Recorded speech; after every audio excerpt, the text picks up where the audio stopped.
Ireland feels like it was made for a road trip. Castles, cliffs, winding roads, and cozy pubs around every turn. Hello, this is Lindsay from Have Clothes Will Travel, and in today's video I'm sharing my 11-day Ireland road trip itinerary that loops around the coast, starting and ending in Dublin. This route gives you a little bit of everything. Vibrant cities, quiet countryside, and a few fairy tale stops along the way. This is one of my favorite trips to date. It was super exciting for me because this is the first international trip my mom and stepdad ever took with me. And we did this in early October just as the leaves were starting to change, and it was absolutely perfect. Getting started, your car rental. Now first things first, you'll need to rent a car for this one. I used Hertz, but whatever company you go with, be sure to reserve an automatic well in advance if that's what you're comfortable driving. Manual cars dominate the market here, and automatics can go fast during peak season. You'll also be driving on the left side of the road, which takes a few miles to get used to, but it's worth it for the freedom.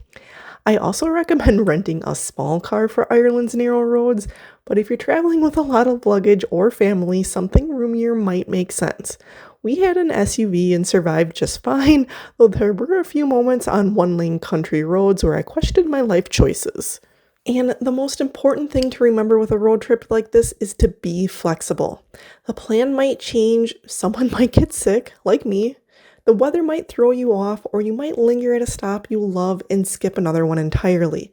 That's okay. We were adjusting this itinerary on the fly as we went and didn't make it to everything we planned either, but that's part of what made it such a great adventure. Day 1. Arrive in Dublin. Keep your first day simple. You'll be tired from travel, and most major sites are within easy walking distance of downtown.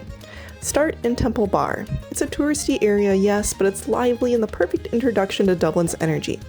Just note that Temple Bar is an area in Dublin, and the famous red bar you see in photos is called the Temple Bar Pub.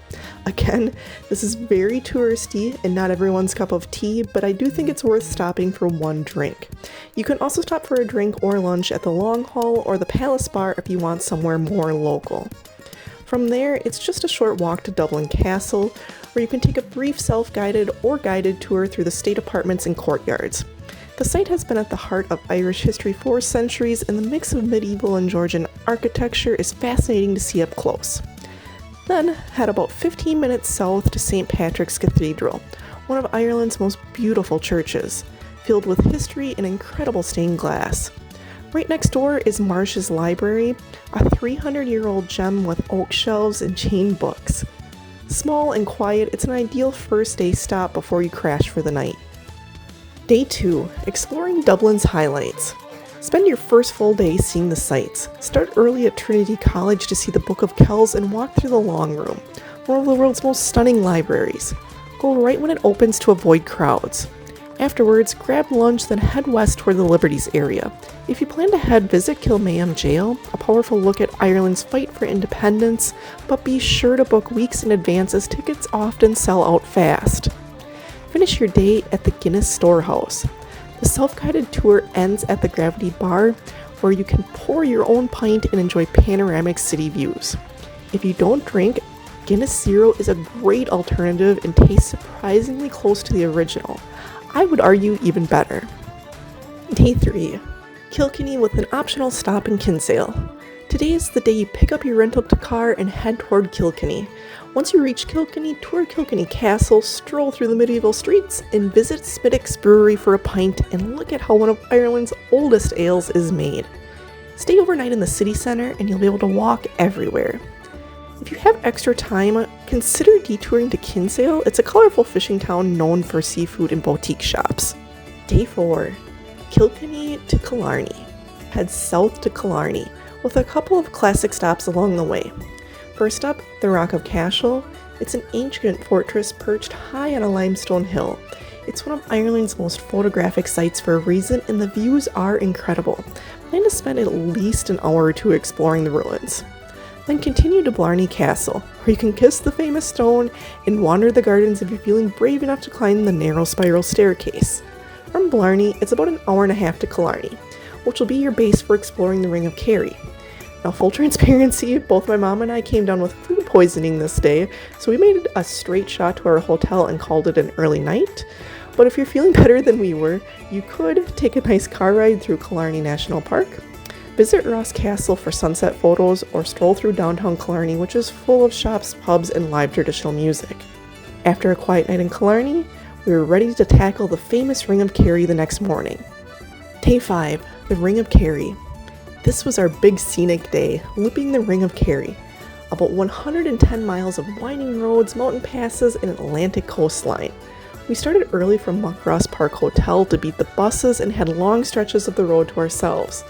The highlight was hands down the Kerry Cliffs near Portmagee. The views here are unbelievable.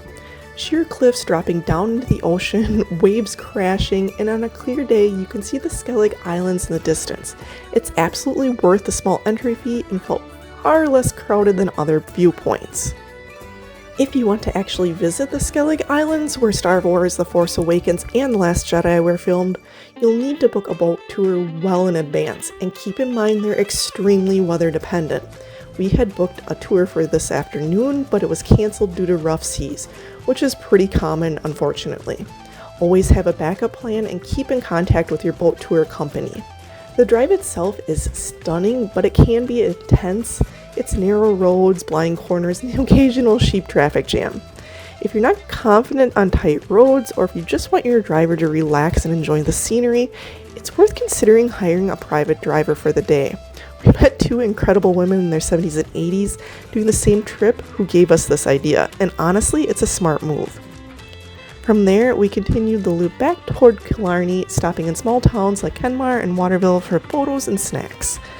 It's a long day driving, but the scenery makes every mile worth it.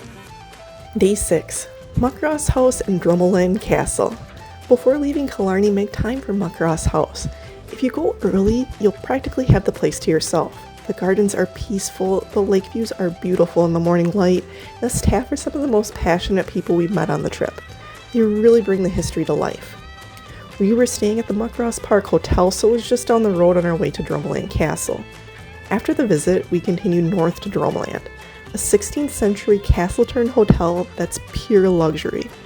We wanted to have lunch here before checking in at 3 p.m., so we headed straight from Muckross to Drummelin. Here, you can book a falconry experience, hit the spa, go golfing, go fishing, or just walk the grounds and pretending you own the place. Personally, we recommend the falconry experience, and we also loved meeting the resident owls. Be sure to make dinner reservations at the Earl of Thomond restaurant. It's elegant without being stuffy. After dinner, you can have a drink just outside the restaurant and enjoy some live music. The next morning, we were back on the road heading north, trading luxury for Ireland's wild western coast. Day 7, the Cliffs of Moher and Galway. After leaving Drummelin Castle, we took a short detour to Bunratty Castle, one of the most complete and authentic medieval fortresses in Ireland. The castle grounds include the Bunratty Folk Park, which recreates 19th century village life with cottages, shops, and even animals roaming around. It's fun, easy to walk through, and makes for fun photos. Right next door is Dirty Nelly's. It's a cozy pub that's been around since 1620, and we were so glad we stopped for an early lunch here. The atmosphere is warm and traditional, and the Guinness stew is one of the best meals of the trip. From there, drive north toward the Cliffs of Moher, one of Ireland's most photographed spots. Just be sure to prepare yourself for some gale force winds and a high chance of rain. Then, continue to Galway, where you can base yourself for the night. Galway has a youthful energy with street musicians, colorful buildings, and more pubs than you can count. Spend the evening wandering, eating at one of the fabulous restaurants, and listening to live music. Day 8. Drive to Northern Ireland. This is your long day driving, about 5 to 6 hours depending on your stops. The scenery gets even better though the farther north you go. If you have time, stop at Slieveleague, one of Europe's highest sea cliffs. Then, plan to reach the Giant's Causeway well before sunset for that golden light over the hexagonal basalt columns. This was honestly one of my favorite stops. Just be prepared to walk a couple of miles to really get those incredible views and photos. Then stay overnight in Portrush. Day 9, Northern Ireland's coast. This was one of the best days of the trip. Start with the Dark Hedges. This was made famous by Game of Thrones. It's busiest mid-morning, so go early if you want photos without crowds. Then head to the Carrigareed Rope Bridge. It's short but thrilling, suspended high above the water. The original bridge was built by salmon fishermen over 250 years ago to reach the tiny island for their seasonal catch. The modern, sturdier version you'll walk across today dates back to the 2000s, but it still sways enough to give you a healthy dose of adrenaline and incredible views of the coastline below. Afterward, drive to Dunluce Castle, which looks like something out of a fantasy movie, which it kind of is. For Game of Thrones fans, this is what the House of Greyjoy was inspired by. Then head back to your hotel in Portrush. Day 10. Belfast, back to Dublin. On day 10, drive south toward Belfast and spend a few hours at the Titanic Museum. It's interactive and very moving, telling the story from the ship's construction to its voyage. If you have time on your way back to Dublin, you can also make a detour to Trim Castle. It's not far off the route and was one of the filming locations for Braveheart. The ruins are massive, and you can take a short guided tour or just wander the grounds. It's a great last taste of Ireland's medieval history before heading back to the city. From there, it's about an hour to Dublin.